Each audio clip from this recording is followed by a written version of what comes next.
ఏమైందిరా అలా డల్గా ఉన్నావు? నీకే రామాంజన్వి, నువ్వు ఎలాగైనా చేయగలవు. ఈ సంవత్సరం గవర్నమెంట్ టెక్స్ట్ బుక్స్ అన్ని మార్చింది. సో మొత్తం అంతా కూడా మారిపోయింది సిలబస్. సో ఏమీ అర్థం అవ్వట్లేదు, ఏం చేయాలో అర్థం అవ్వట్లేదు నాకు. టెన్షన్ ఎందుకు దండగా, మన గౌరీ సార్ ఉండగా.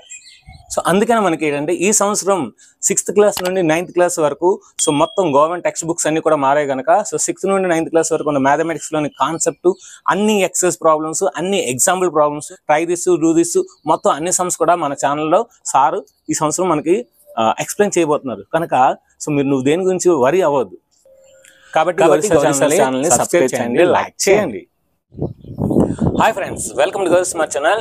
ఈరోజు మనం 6th క్లాస్లోని 5th చాప్టర్ అయిన ఎలిమెంటరీ షేప్స్, అండర్స్టాండింగ్ ఎలిమెంటరీ షేప్స్లోని ఎక్సైజ్ నెంబర్ 5.3లోని మొత్తం అన్ని ప్రాబ్లమ్స్ ఈరోజు మనం డిస్కస్ చేద్దాం. సో వీడియోని స్టార్ట్ చేసే ముందు మీరు అందరూ చేయాలి, ఒక లైక్ అయితే చేయాలి, come on like. Match the following, match of the following. So చూడండి, మ్యాచ్ ఆఫ్ ది ఫాలోయింగ్ చేసే ముందు మనకి straight angle, right angle, acute angle, obtuse angle, reflex angle ఇవన్నీ మనకు తెలియాలి. సో ఈ యాంగిల్స్ గురించి మీకు మొత్తం కంప్లీట్ డీటెయిల్స్ తెలియకపోతే కింద డిస్క్రిప్షన్లో, వీడియో డిస్క్రిప్షన్లో మీకు లింక్ ఇస్తాను. ఆ లింక్ క్లిక్ చేసి ముందు ఆ వీడియో చూసిన తర్వాత అప్పుడు ఈ వీడియోకి రండి. ఎందుకంటే ఆ వీడియో చూడకుండా ఈ వీడియో చూస్తే మీకు ఏమీ అర్థం అవ్వదు. సో కనుక యాంగిల్స్ యొక్క కాన్సెప్ట్ నేర్చుకున్నప్పుడు ఈ ఎక్సర్సైజ్ అనేది మీకు వస్తే చాలా బాగా అర్థమవుతుంది. ఆల్రెడీ ఎవరైతే కాన్సెప్ట్ అర్థం చేసుకున్నారో వాళ్ళకి చాలా ఈజీ మాట. సో ఫస్ట్ ఆఫ్ ఆల్ మనకి ఇవన్నీ తెలుసు. సో స్ట్రైట్ యాంగిల్ అంటే 180 అని, రైట్ యాంగిల్ అంటే 90 degrees అని, ఎక్విట్ యాంగిల్ అంటే బిలో 90 degrees అని, అబ్ట్యూజ్ యాంగిల్ అంటే అబోవ్ 90 degrees అని, రిఫ్లెక్స్ యాంగిల్ అంటే మనకి 180 కన్నా అబోవ్ ఉంటే దాన్ని రిఫ్లెక్స్ యాంగిల్ అంటారు. రెవల్యూషన్ అంటే 360 degrees. One complete angle or one complete rotation or complete revolution is called 360 degrees. 360లో 1/4, సో 1/4 కన్నా లెస్ అనమాట. సో 1/4 కన్నా లెస్ అంటే 360 degrees by 4, 4 1s 490 degrees అంటే సో ఇప్పుడు angle less than 90 degrees. So ఏమన్నాడు, లెస్ దాన్ 90 degrees. ఓకేనా, next చూద్దాం. More than half of the revolution. 360లో హాఫ్ ఎంత, 180 degrees. మోర్ దాన్ అంటే 180 degrees కన్నా మోర్, మనకు వచ్చే యాంగిల్ 180 degrees కన్నా మోర్ ఇది. Next half of the revolution. Half of the revolution అంటే ఏంటి, 360 degreesలో హాఫ్, హాఫ్ అంటే ఎంత, బై 2, 2 1s 180 degrees. సో ఇది 180 degrees. Next 1/4 of the revolution. So 360 degrees by 4, 4 1s 490s. Next between 1/4 and 1/2 of the revolution. 1/4 already చేసాం, ఎంత వచ్చింది, 90 degrees. And 1/2 already చేసాం, 1/2 అంటే ఎంత వచ్చింది, 180 degrees. అంటే 90 degreesకి 180 degreesకి మధ్యలో ఎంత ఉందో ఆ యాంగిల్ ఇది.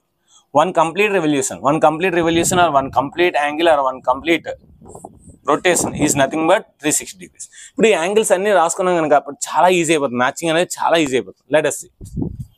స్ట్రైట్ యాంగిల్, స్ట్రైట్ యాంగిల్ అంటే ఎంత, 180 degrees. ఇప్పుడు 180 degrees మనకి ఎక్కడ ఉంది, ఇచ్చిన ఆప్షన్స్లో కనుక దిస్ ఈజ్ సి. సో మనకేంటి 1C ఇక్కడ రాసుకుందాం, 1C. Next right angle, right angle అంటే ఎంత, 90 degrees. సో అంటే D, 2D,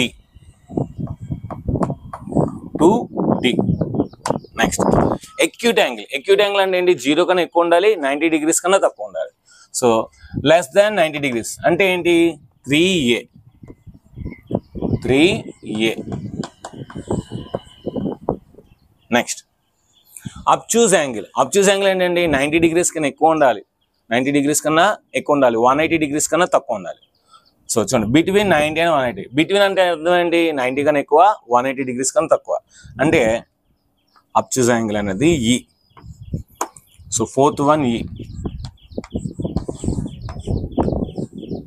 next reflex angle, reflex angle అంటే ఏంటి, 180 degrees కన్నా ఎక్కువ ఉండాలి, 180 degrees కన్నా ఎక్కువ ఉండాలి, 360 degrees కన్నా తక్కువ ఉండాలి. More than 180 degrees, more than 180 degrees అంటే B. 5th one B. F అనేది ఎక్స్ట్రాకి ఇచ్చాడు. సో వన్ కంప్లీట్ రొటేషన్ ఇక్కడ ఏం ఇవ్వాలంటే కంప్లీట్ యాంగిల్ ఇవ్వాలి, ఇవ్వలేదు. సో ఎక్స్ట్రా ఉన్నది మనం వదిలేదా. సో ఈ విధంగా 1C, 2D, 3A, 4E, 5B. So ఈ విధంగా వచ్చింది, F రాదు. సో ఈ విధంగా మ్యాచింగ్ అనేది మనం ఫస్ట్ క్యాలిక్యులేషన్ చేసుకుని అప్పుడు మ్యాచింగ్ చేస్తే చాలా ఈజీగా వస్తుంది. Next classify each one of the following angles as right angle or straight angle or acute angle, obtuse angle, reflex angle. Just classify చేస్తే చాలు. బై అబ్జర్వింగ్, మన అబ్జర్వేషన్ చేస్తే అది చెప్పొచ్చు అన్నమాట, అది ఏ యాంగిల్. ఆ అబ్జర్వేషన్ చేస్తూ మనం ఈజీగా చెప్పొచ్చు అన్నమాట. Let us see. చూడండి, ఈ 2 రేస్ మధ్యన గ్యాప్ అనేది చాలా చిన్నగా ఉంది, 90 degrees కన్నా తక్కువ ఉంది. ఎందుకంటే ఇలా ఉంటే 90 degrees, సో ఇలా కొంచెం ఉంది. అంటే ఏంటిది? Acute angle. Acute angle. Next ఇక్కడ మీరు బాగా అబ్జర్వ్ చేయండి. సో నేను ఇప్పుడు దీనికి ఒక పర్పెండిక్యులర్ డ్రా చేశాను అనుకోండి. సో ఇది మనకి 90 degrees. పర్పెండిక్యులర్ కన్నా ఎక్కువ ఉంది కదా, అంటే ఏంటిది? Obtuse angle. ఏంటిది? Obtuse angle.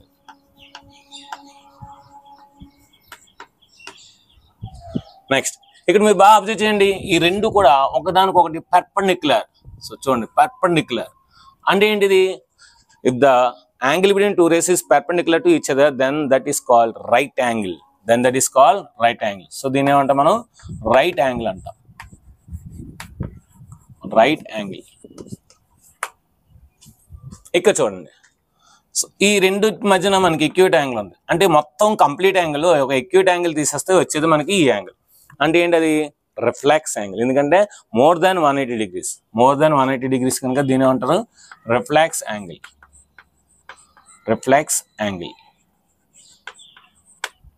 ఇక్కడ చూడండి, సో ఒక ఇది ఉంది, కానీ ఒక స్ట్రైట్ లైన్ కి ఒక యాంగిల్ అనేది ఫామ్ అయింది. ఒక స్ట్రైట్ లైన్ కి ఈ విధంగా. అంటే ఏంటిది? Straight angle. సో ఒక స్ట్రైట్ లైన్ కి యాంగిల్ ఫామ్ అయింది కనుక straight angle. So 180 degrees. This is called 180 degrees. This is straight angle.